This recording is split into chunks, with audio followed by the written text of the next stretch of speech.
ассалому алайкум бинандаҳои азизу гиромӣ, барномаи иттилоотии ахборро мустақиман манзури шумо менамоем. Дар студия бо шумо ёр Муҳаммад Самадов. 1 сентябр президенти ҷумҳурии Тоҷикистон, пешвои миллат муҳтарам Эмомалӣ Раҳмон ва раиси Маҷлиси Миллии Маҷлиси Олии Ҷумҳурии Тоҷикистон, раиси шаҳри Душанбе муҳтарам Рустами Эмомалӣ дар ноҳияи Синои пойтахт муассисаи таҳсилоти миёнаи умумии рақами 19-ро мавриди баҳрабардорӣ қарор дода, дар рӯзи дониш ва оғози тантанавии соли нави таҳсили 2024-2025 иштирок намуданд. Сарвари давлат муҳтарам Эмомалӣ Раҳмон ин иншооти зебои замонавиро ифтитоҳ намуда, онро дар рӯзи оғози соли нави хониш тӯҳфаи арзандаи ҳукумати ҷумҳурии Тоҷикистон барои аҳли маориф ва насли хуштолеи кишвар номиданд. ضمن شناسایی با شرایط تحصیل در این مؤسسه نوی تعلیمی ذکر گردید که مکتب از 4 آشیانه و تخانه عبارت بوده، برای 3500 خواننده در 2 بست پیش بینی شده است. این شد با دستگیری و سیاست آبادکاری حکومت جمهوری تاجیکستان از جانب راهبر جمعیت دارای مسئولیت محدود سرمنزل صاحبکاری وطندوست محمود مرادوف در ظرف 1 سال بنیاد یافته است. مکتب نو از 75 سیمخانه و دیگر انشاءات یاریرسان عبارت می باشد. به خاطر مطابق ساختن مؤسسه به طلبات استانداردهای جهانی در اینجا تالار مجلس با 380 جای نشست، کتابخانه، تالار برهوای ورزش و آشخانه با 348 کرسی ساخته شده است. بعد شناسایی با شرایط تعلیم در مؤسسه تازه بنیاد، پیشوای ملت محترم امامعلی رحمان به صفت کارهای ساختمانی بهای بلند داده به صاحبکاری وطنی برای چنین اقدام شایسته و تحفه ارزنده برای خوانندگان پایتخت اظهار سپاس نمودند. راهبر دولت ضمن شناسایی از روند تحصیل و صحبت صمیمی با آموزگاران و خوانندگان تاکید نمودند که در شرایط پیشرفت با سرعت علم و تکنولوژی نسل خوشبخت دوران استقلال باید دانشمند و باسواد باشند و برای رشد وطن عزیز سهم ارزنده خود را گذارند. تالار خانش دارای شرایط مساعد کتابخوانی بوده، در اینجا در یک وقت 100 نفر میتواند اثرهای ادیبان معاصر و کلاسیکی و کتابهای تازه نشر را مطالعه نمایند. اطراف مکتب که 5700 متر مربع را تشکیل می‌دهد منفرش شده و سنگ فرش گردیده با شنانیدن 200 بیخ نهال درخت آرایشی و سایه افکن، چراغ‌کنی و سبزگردانی صحن بنا به یک مکان زیبای و نظربا تبدیل داده شده است. پرزیدنت جمهوری تاجیکستان پیشوای ملت محترم امامعلی رحمان چون عنعنه نکو در روز دانش با کارمندان ساحه معارف ملاقاتی صمیمی دایر نمودند. نخست سرور دولت محترم امامعلی رحمان همه کارمندان ساحه معارف کشور، استادان و آموزگاران، دانشجویان و خوانندگان و اشتراکداران ملاقات را با فرارسی سال نو تحصیل صمیمانه شادباش گفتند. پیشوای ملت محترم امامعلی رحمان ابراز داشتند که در دوران استقلال دولتی در آغاز سال تحصیل تجلیل نمودن روز دانش و درس صلح در همه زینه‌های تحصیلات نظام معارف کشور به یکی از عنعنه‌های نیک عمومی ملی در تاجیکستان تبدیل یافته است. ملاقات امروزه به افتخار سال نو تحصیل و روز دانش در بنای نوبنیاد مؤسسه تحصیلات عمومی رقم 19 شهر دوشنبه که یکی از کلانترین مؤسسه‌های تعلیمی در پایتخت کشور به شمار رفته، در آن بهترین شرایط علم و دانش آموزی مهیا کرده شده است برگزار گردید. پرزیدنت کشور محترم امامعلی رحمان بر راهبریت مقامات اجرایی حاکمیت دولتی شهر دوشنبه، صاحبکار وطنی، معماران و مهندسان و بناکاران که این بارگاه علم و معرفت را با صفت بلند بنیاد کردند، برای تشبث وطن دوستانه و زحمت صافدلانه اشان اظهار سپاس نمودند. سرور دولت محترم امامعلی رحمان از تلاش‌های حکومت کشور نسبت بر رشد ساحه معارف و دستگیری صاحبکاران از سیاست سازنده در این سمت اندیشه‌رانی کردند. سرور دولت محترم امامعلی رحمان تاکید کردند که طی سالهای 2017-2023 در شهر دوشنبه برای 72,000 نفر خواننده مکتب‌های زمانوی دارای شرایط و امکانیت‌های بهترین بنیاد و به استفاده داده شده است. президенти ҷумҳурии тоҷикистон изҳор доштанд ки тибқи тасмимҳои мақомоти иҷроияи ҳокимияти давлатии шаҳри душанбе танҳо дар соли равон барои беш аз 12 000 фарзандони сокинони пойтахт муассисаҳои муосири таълимӣ бунёд намуда шароити таълиму тадрисро дар пойтахт ба маротиб беҳтар мегардонанд. илова бар ин ҳоло дар шаҳри душанбе сохтмони боз 24 муассисаи нави таълимӣ барои 47 000 хонанда ва 55 муассисаи томактабӣ барои 11 500 кӯдак бо суръат идома дорад. сарвари давлат муҳтарам эмомалӣ раҳмон бо ишора ба афзоиши шумораи аҳолӣ ва зарурати бунёди муассисаҳои зиёди иловагии таълимӣ аз ҷумла таъкид доштанд ки имрӯз дар зиёда аз 4000 муассисаи таълимии кишвар 2 280 000 нафар хонандагон ба таълиму тарбия фаро гирифта шуданд ва ин нисбат ба соли таҳсили 1991-1992 800 мактаб ва 1 миллион хонанда зиёд мебошад. ба тақвияти ин андеша ҳамчунин муқоиса намуданд ки соли равон 103 000 нафар синфи 11-ро хатм карданд ва 250 000 кӯдак ба синфи якум қабул шуданд. бо овардани ин омор изҳор доштанд ки ҳар сол бунёди 380 мактаби нав зарур мешавад. президенти кишвар муҳтарам эмомалӣ раҳмон ба мавзӯи аз таҳсили илму дониш ва касбу ҳунар дур мондани шумораи муайяни наврасону ҷавонон бахусус ҷавондухтарон таваҷҷӯҳи хос зоҳир намуда таъкид доштанд ки дар ҳолати ихтиёран идома надодани таҳсил дар зинаи таҳсилоти миёнаи умумӣ бояд ҳатман таҳсилоти худро дар муассисаҳои таҳсилоти ибтидоӣ ё миёнаи касбӣ яъне литсейҳои касбии техникӣ ва коллеҷҳо идома диҳанд ва соҳибкасб шаванд. сарвари давлат муҳтарам эмомалӣ раҳмон зимни суханронӣ оид ба аҳамияти бо дарси сулҳ оғоз намудани соли таҳсил андешаронӣ карда таъкид доштанд ки амалӣ гардидани ниятҳои неки ҳар як инсон ва нақшаву барномаҳои созандаи давлату ҷомеа фақат дар шароити сулҳу оромӣ суботи сиёсӣ ва ваҳдати миллӣ имконпазир мегардад. бинобар ин пешвои миллат муҳтарам эмомалӣ раҳмон зарур донистанд ки ҳар як шаҳрванди кишвар сулҳу оромӣ суботи сиёсӣ ва ваҳдати миллӣ ба қимати ҷони даҳо ҳазор ҳамватанонамон ба дастомадаро ҳифзу эҳтиёт карда дар шароити бесуботӣ ҷаҳон барои ҳимояи истиқлолу озодии давлат ва ватани маҳбубамон ҳамеша кӯшишу талош намоянд.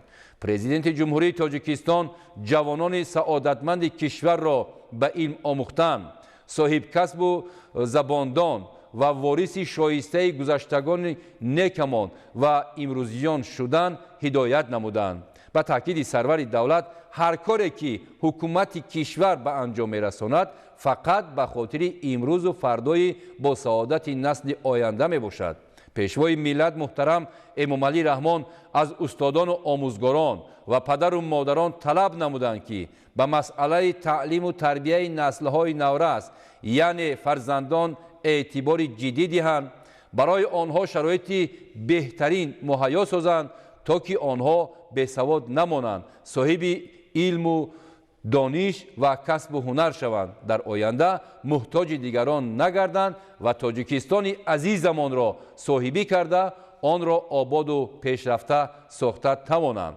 дар фароварди суханронӣ президенти ҷумҳурии тоҷикистон муҳтарам эмомалӣ раҳмон бори дигар аҳли маориф хонандагону донишҷӯён ва ҳамватанони азизро ба муносибати оғози соли нави таҳсил ва рӯзи дониш инчунин 33-солагии ҷашни бузурги истиқлоли давлатӣ ки баъди чанд рӯз фаро мерасад самимона табрик гуфта ба онҳо барори кор ва ба донишҷӯёну хонандагони кишвар саломативу хониши аъло орзу намуданд. баъди суханронии сарвари давлат муҳтарам эмомалӣ раҳмон дар рӯзи дониш ва дарси сулҳ хонандаи синфи 11 литсеи рақами 3 барои хонандагони болаёқати шаҳри душанбе зулайхо юсупова донишҷӯи курси сеюми донишгоҳи миллии тоҷикистон бурхвалӣ қурбонзода ختم کرده زینه بکالوریت دانشگاه بین المللی سیاحی و صاحبکاری تاجیکستان مهربان دولتزاده و آموزگار فن متماتیک در مؤسسه دولتی مرکز دریافت و رشد استعدادهای نزد سرریاست معارف شهر دوشنبه سخنرانی کرده به پیشوای ملت محترم امامعلی رحمان برای تامین شرایط سازگار تعلیم و زندگی شایسته اظهار سپاس نمودند. مؤسسه تحصیلات میانه عمومی رقم 19 از 4 آشیانه و تاخانه عبارت بوده. برای 3500 خواننده در 2 بست پیش بینی شده است. انشاءات با دستگیری از سیاست آبادکاری حکومت جمهوری تاجیکستان از جانب راهبر جمعیت دارای مسئولیت محدود سرمنزل صاحبکار وطن دوست محمود مرادوف در ظرف 1 سال بنیاد یافته است. از سیاست پیشگرفته جناب عالی که صاحبکاران را دستگیری میکنند ما برخوردار هستیم و از نام خود با پیشوای ملت جناب عالی امامعلی رحمان منادور خود را بیان میکنم که امروز ما توانستیم که این مکتب رقم 19 شهر دوشنبه را سپاریم و برای کودکان شهر دوشنبه بهترین شرایط را مهیا نماییم. مکتب نو از 75 صنفخانه و دیگر انشاءات یوریرسان عبارت می باشد. مساحت عمومی زمین مؤسسه تعلیمی بیش از 13000 متر مربع را تشکیل نموده.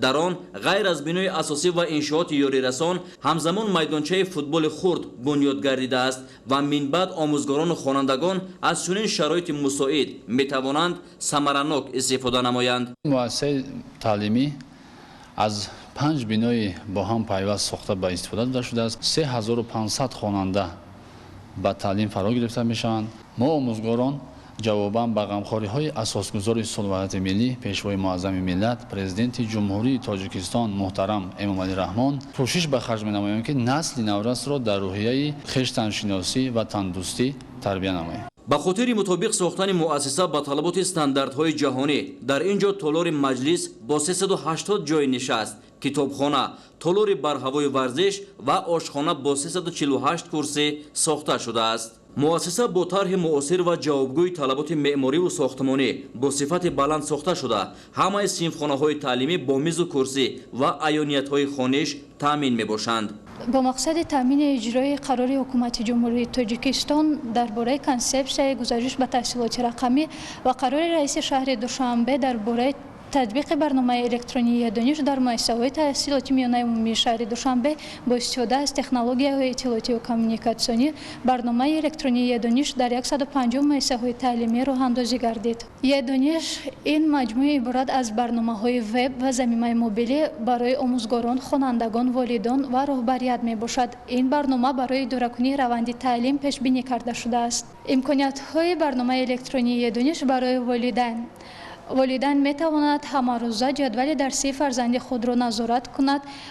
وظیفه خانگی، جدول درسی، ریتینگ خواننده، دوامات خواننده و اینچنین از درآمد و برآمد فرزند خود باخبر باشد.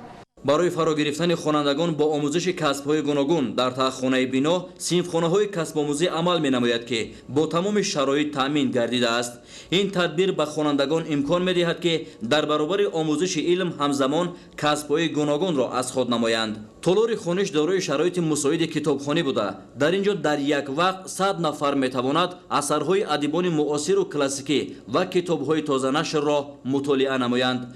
در دایره کارهای آبادانی بنا را با سیستم گرمدهی پیوست گردیده. همزمان در همه تالارهای خوانش و صنفخانه‌ها کامراهای نظارتی نصب گردیده است که توسط آنها روند تعلیم پیوسته نظارت کرده می شود. من کریمزاده مدینه خواننده صنف 8 مؤسسه تحصیلات میانه عمومی رقم 19 ناحیه سینای شهر دوشنبه می باشم. از فرصت مناسب استفاده برده مینداری به پایان خود را به اساسگذار صلح و وحدت ملی پیشوای ملت پرزیدنت جمهوری تاجیکستان محترم امامعلی رحمان میرسانم که برای ما نسل زمانی صاحب استقلالی چنین مؤسسه نو زمانوی را بنیاد کردند. ما از این باوری های راهبر دولت استفاده نموده وعده میدهیم که با بهای خوب و اعلا تحصیل نموده در عرصه بین المللی نام و مقام دولت و ملتمان را بلند می‌برداریم.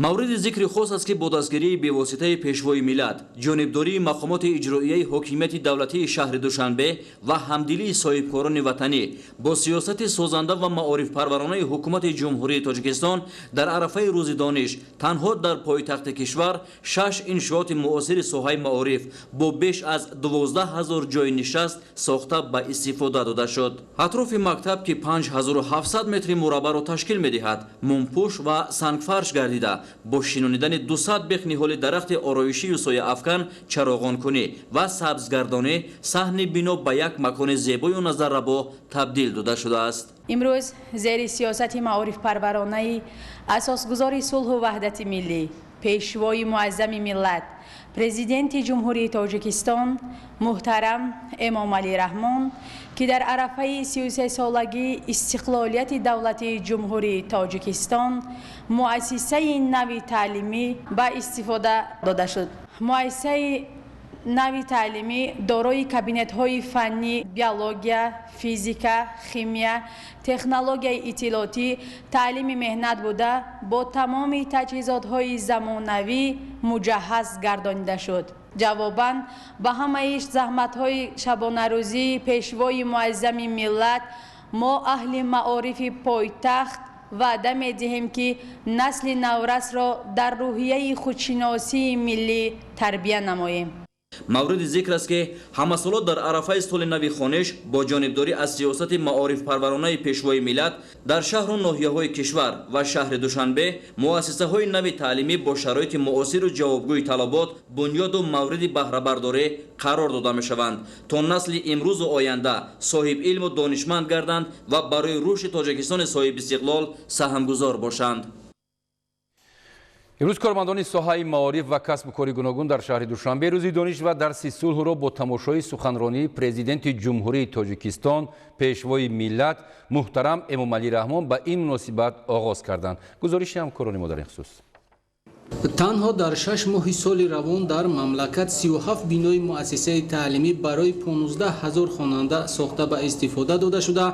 ساختمان 200 بینای مؤسسه تعلیمی برای بیش از 60,000 خواننده با مرام جریان دارد که تا آخر سال روان مورد استفاده قرار داده می شود. سخنرانی پرزیدنت جمهوری تاجیکستان پیشوای ملت محترم امامعلی رحمان به مناسبت روز دانش را اهل کارمندان کسب و کار گوناگون از جمله هیئت کارمندان کمیته انداز، اجنسی تاجیک استاندارد، هیئت عالمان و دانشجویان مؤسسه های عالی تحصیلات کسبی با مراقیتان تماشا کردند. پرزیدنت جمهوری تاجیکستان پیشوای ملت محترم امامعلی رحمان در معروضه پرمحتوای خود تأکید نمودند مسئولیت شناسی، سویه دانش و کسبیت بلند، ننگ و ناموس، حس ملی، اراده و وجدان و احساس وطندوستی راهبران و کارمندان ساحه علم و معارف، عالمان و آموزگاران، اهل ضیا، پدر و مادران و فعالناکی جامعه ارتباط مستقیم دارد. اگر ما می‌خواهیم که در آینده ملتی باسواد و پیشرفته باشیم، دولتی از لحاظ علمی و تکنیکی و تکنولوژی ترقی کرده داشته باشیم و سطح زندگی جامعه را به مراتب بلند برداشته توانیم، باید مسئولیت و سطح کسبیت آموزگاران را بلند برداریم. در ولایت مختار کوهستان بدخشان بیشتر از 300 مؤسسه تعلیمی با فراگیری 38,000 خواننده فعالیت دارد. اهل علم معارف ولایت مختار کوهستان بدخشان سخنرانی اساسگذاری صلح و وحدت ملی پیشوای ملت پرزیدنت جمهوری تاجیکستان محترم امامعلی رحمان را با مناسبت روز دانش و درس صلح تماشا کردند. همکاران ما گزارش می‌دهند.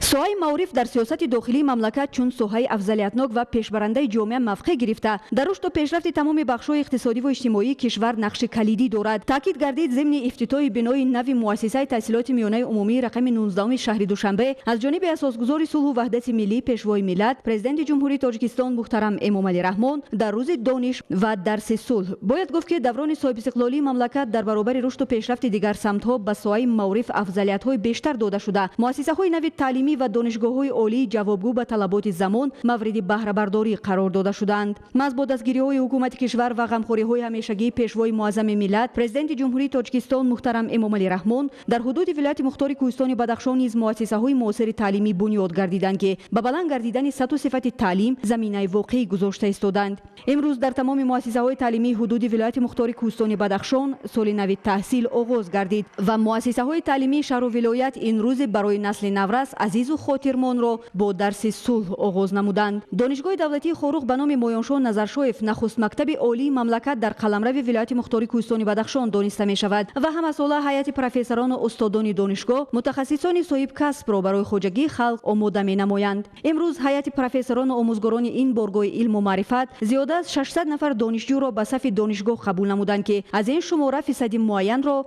جوان دختران تشکیل می دهند. هیئت پروفسوران و آموزگاران و دانشجویان دانشگاه دولتی خاروق به نام مویانشاه نظرشایف سخنرانی پرمحتوای اساسگذار صلح و وحدت ملی پیشوای ملت پرزیدنت جمهوری تاجیکستان محترم امامعلی رحمون را به افتخار روز دانش و درس صلح مستقیما تماشا نموده از دستگیری‌های پیوسته رهبریت عالی مملکت در سمت دستگیری سوای معارف و معین نمودن شرایط برای دانش اندوزی نسل نورس برخوردار گردیدند. سرور دولت کل مردم سربلند تاجیک را با فرارسی سال نو تحصیل و روز دانش که با درس صلح آغاز می‌گردد تهنیت گفته بیان نمودند که در سراسر مملکت امروز همچون صحنه گرامی داشت علم و دانش و معرفت و معنویات تجلیل می‌گردد که گواه روشن توجه دائمی و خاصه حکومت مملکت به سوی علم و معرف دانسته می‌شود. پرزیدنت جمهوری تاجیکستان محترم امامعلی رحمون بیان نمودند که حکومت مملکت هنوز از آغاز دوران صاحب استقلالی به حل مسائل رشد سوی معرف و علم فراهم آوردن شرایط مساعد برای تعلیم و تربیت نسل آینده سازی وطن و آماده نمودن کادرها برای اقتصاد ملی تا امروز بسیار اقدام‌های سازنده و به آینده نگرانیده شده را عملی گردانیده ایستاده است. زیرا دولت را تنها متخصصان صاحب تجربه و شخصان دارای دیگر اختصاص‌های زمانوی یعنی کادرهای بلند اختصاص آباد می‌کنند. برای اهل معارف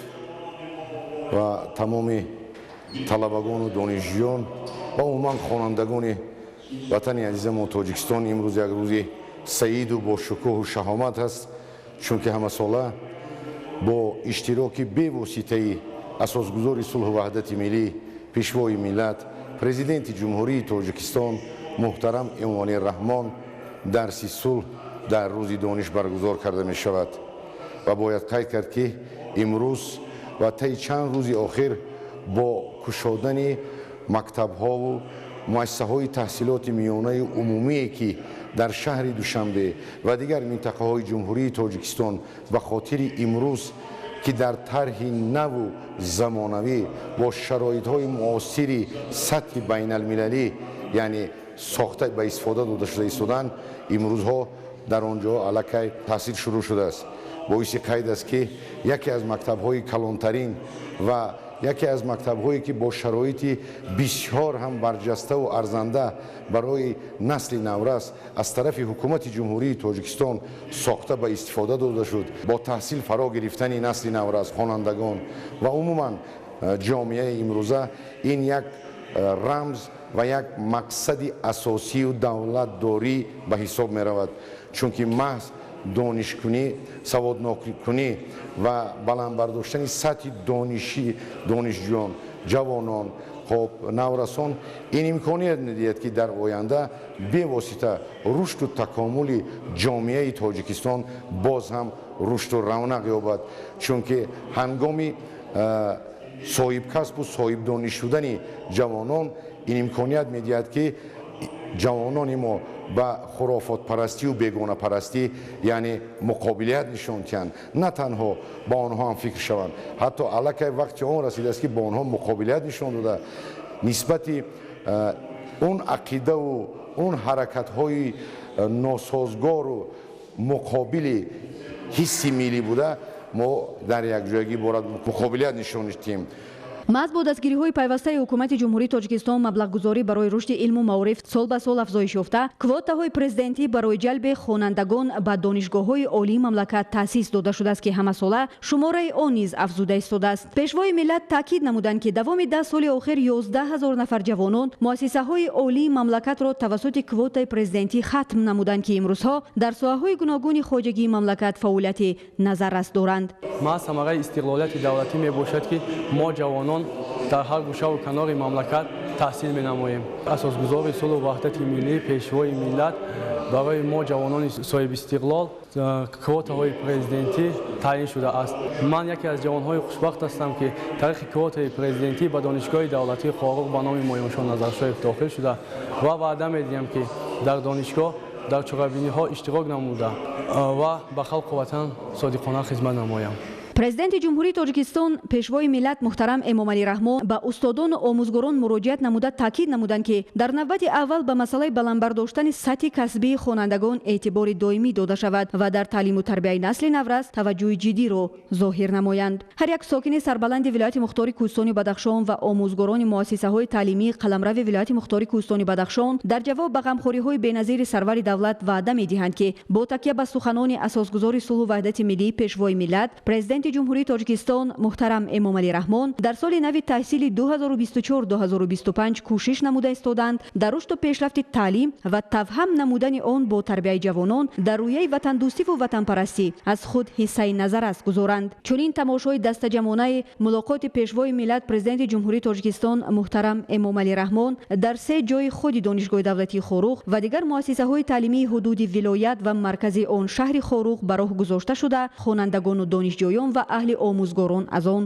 баҳраманд гардиданд. тоҷинисои файзуллобек, муборакшои рустам, вилояти мухтори кӯҳистони бадахшон, ахбор. дар замони соҳиби истиқлолӣ зинаи таҳсилоти миёна ва олии касбӣ аз нигоҳи сифат рушду инкишоф ёфт. суханронии асосгузори сулҳу ваҳдати миллӣ пешвои миллат президенти ҷумҳурии тоҷикистон муҳтарам эмомалӣ раҳмонро ба муносибати рӯзи дониш ва дарси сулҳ дар шаҳру ноҳияҳои вилояти хатлон аҳли ҷомеа бахусус омӯзгорону хонандагон ва донишҷӯён мустақиман тавассути мониторҳо тамошо карданд. идомаи мавзӯъ дар гузориши навбатии мо. имрӯз дар шаҳру ноҳияҳои вилояти хатлон аҳли омӯзгорону устодон, хонандагон ва донишҷӯёни муассисаҳои таълимӣ ва донишгоҳу донишкадаҳои олии касбию миёна суханронии асосгузори сулҳу ваҳдати миллӣ пешвои миллат президенти ҷумҳурии тоҷикистон муҳтарам эмомалӣ раҳмонро ба муносибати рӯзи дониш ва дарси сулҳ мустақиман тавассути мониторҳо тамошо карда онро ҳамчун раҳнамо барои фаъолияти пурсамари минбаъда маънидод карданд. президенти мамлакат зимни баромади худ бо таҳлили амиқи соҳа ба аҳли омӯзгорону маърифчиён дастур доданд ки бо дар назардошти беҳтару хубтар гардидани шароити таълиму тарбия ва талаботи замон бештар ба донишандозии хонандагон дар самтҳои аз худ кардани забонҳои хориҷӣ махсусан англисӣ ва русӣ инчунин аз бар намудани фанҳои дақиқ риёзӣ ва табиатшиносӣ таваҷҷӯҳи бештар зоҳир намоянд. таъкид гардид ки бунёди ҷомеаи солиму пешрафта маҳз тавассути ташаккул додани илму маорифи пешрафта ба роҳ мондани таълиму тарбияи мақсадноки ба арзишҳои миллӣ асос ёфта баланд бардоштани сатҳи касбии омӯзгорон муҳайё кардани шароити муосири таълим дар муассисаҳои таълимӣ ҳамаи зинаҳои таҳсилот яъне бо асбобу лавозимоти замонавӣ таъмин намудани онҳо ва албатта заҳмати содиқонаи аҳли маориф ва ҳамкориву дастгирии падару модарон имкон дошта метавонад. асосгузори сулҳу ваҳдати миллӣ пешвои миллат президенти ҷумҳурии тоҷикистон муҳтарам эмомалӣ раҳмон ба аҳли илму маориф таваҷҷӯҳи пайваста ва эҳтироми хоса дошта изҳор менамоянд ки муаллим пеш аз ҳама афрӯзандаи чароғи дурахшони илму дониш аст ва хушбахтона қисмати зиёди зиёёни кишварро муаллимон ташкил менамоянд. бинобар ин вазифаи асосии муаллим дар баробари омӯзонидани илму дониш инчунин омӯзонидани илму адаб ва ҳидояту раҳнамоии шогирдон ба роҳи рост мебошад. қобили зикр аст ки рушди соҳаи маориф дар меҳвари сиёсати иҷтимоии давлат қарор дошта аз рӯзҳои аввали ба даст овардани истиқлолияти давлатӣ ба ин соҳаи муҳим афзалият дода мешавад. дар шароити кунунӣ илму дониш нишондиҳандаи асосии дараҷаи инкишофи ҳар як давлату миллат буда бо раванди рушди нерӯи инсонӣ робитаи мустаҳкам дорад. бинобар ин хонандагони мо имрӯз бояд аз тамоми шароити мусоиди илмомӯзӣ самараноку мақсаднок истифода намуда дониш аз бар намоянд ва дар оянда бо лаёқату маҳорати фитрии худ дар сатҳи ҷаҳон муаррификунандаи давлату миллат бошанд. امروز ضرور است که ما با عقل و ذکاوت، دانش و مهارت و ملکه‌های کسبی استادان و آموزگاران، مسئولیت شناسی پدر و مادران، احترام اهل ضیا، صدقاً رو آورده اهل جامعه با مکتب اعتماد نماییم که اهل علم و معارف و استادان صاحب ذوق برای نقش سازنده و ماندگار در تربیت نسل دانشمند و صاحب معرفت با مسئولیت بلند کسبی سهمگزار باشند، زیرا در شرایط حساس و پیشگویی نشونده وسعت پیدا کردن رادیکالیسم دینی، تروریسم و اکستریمیسم و دیگر عامل‌های خطرناک جهانی رسالت اصلی آموزگاران در روحیه و تندرستی و افتخار ملی تربیت نمودن نسل نورست میباشد. امروز در تمام مؤسسه‌های تعلیمی ولایت سوخت سال نو تحصیل با تماشای دسته‌جمعانه سخنرانی اساسگزار صلح و وحدت ملی پیشوای ملت پرزیدنت جمهوری تاجیکستان محترم امومعلی رحمان با مناسبت روز دانش و درس صلح آغاز گردید. باعث خوشحالی است که پیشوای ملت محترم امومعلی رحمان بر رشد علم و معارف خصوصا تعلیم و تربیت نسل نورست اعتبار اولین درجه داده برای پیشرفت مکتب معارف و تیار نمودن متخصصان صاحب دانش و ملکه بلند کسبی همه‌جانبه مساعدت می‌نمایند. گزارش در این خصوص. تجلیل روز دانش و برگزاری درس صلح در آغاز سال خونیش که یکی از عنعنه‌های نیک دوران صاحب استقلالی تنتنه و بزرگداشت سواد و دانش و خرد و معرفت مردم کهن‌بنیاد تاجیک میباشد. در 952 مؤسسه تحصیلات میانه عمومی، 10 مؤسسه تحصیلات عالی کسبی، 22 مؤسسه تحصیلات میانه کسبی و 21 لیسه کسبی تکنیکی ولایت سوخت با تماشای سخنرانی اساسگزار صلح و وحدت ملی پیشوای ملت پرزیدنت جمهوری تاجیکستان محترم امومعلی رحمان آغاز گردید. در ریاست دانشگاه دولتی خوجند به نام اکادمیک باباجان غفورов و 18 فاکولته و دیگر ساختارهای آن تماشای عمومی سخنرانی پرزیدنت مملکت پیشوای ملت محترم امومعلی رحمان با اشتراک وسیع استادان و دانشجویان و کارمندان صورت گرفت. آموزگاران و دانشجویان دانشگاه تاکید نمودند که حکومت مملکت ذخیره و امکانیت‌ها و سعی و تلاش خود را به این سمت مهمترین اجتماعی روانه کرده برای علم و کسب آموزی و تعلیم و تربیت نورسان و جوانان تمام شرایط ضروری را مهیا نموده است. گفته شد که با توجه به دستگیری‌های دائمی پیشوای ملت در دانشگاه دولتی خوجند با عملی گردیدن تدبیرهای ضروری و مانند تأسیس آزمایشگاه‌های مجهز با تکنیک و تکنولوژی معاصر و به راه ماندن اختصاص‌های نو سطح تعلیم و تربیت بهتر و خوبتر گردید. باعث خوشحالی است که پیشوای ملت محترم امومعلی رحمان بر رشد علم و معارف خصوصا تعلیم و تربیت نسل نورست اعتبار اولین درجه داده برای پیشرفت مکتب و معارف و تیار نمودن متخصصان صاحب دانش و ملکه بلند کسبی همه‌جانبه مساعدت می‌نمایند. راهبریت و آموزگاران دانشگاه از فراهم آمدن شرایط مساعد برای تعلیم و تربیت نورسان و جوانان، زیاد کردن مبلغ‌گذاری ساحه معارف، دوره به دوره بلند برداشتن مزد مهنت آموزگاران، زیاد نمودن بورسیه و استیپندیاها اظهار خوشنودی کردند. عملی گردیدن برنامه‌های دولتی در سمت تامین رشد معارف ساخته با استفاده دادن انشاءات گوناگون ساحه، تامین تعلیمگاه‌ها با تجهیزات معاصر، اشتراک و غالبیت آموزگاران و مربیان و خوانندگان مؤسسه‌های تعلیمی ولایت در آزمون‌های کسبی و فنی و قدرشناسی آنها از ابتکارات ثمره‌بخش حکومت مملکت تحت سروری پیشوای معظم ملت محترم امومعلی رحمان به حساب می‌رود. مرحله نو انکشاف علم با طفیل انمی گزارش جناب عالی به میان آمد. این هم باشد اکنون علم خیلی ترقی کرد. یک وظیفه نوبتی می ایستد که انمین رابطه علم را با استحصالات مستحکم کردن در کار. برای دانشگاه ما استحصالات هم استحصالات حقیقی کارخانه های ثابت می شود، هم مهمتر از همه مکتب ثابت می شود. یعنی علمی دانشگاه ما باید برای بهتر کردن تعلیم در مکتب روانه کرده شود که جناب عالی همیشه در برآمدشان درباره همین یعنی آینده تاجیکستان در دست جوانان است. جوانان این مکتب بچگان ثابت میشن.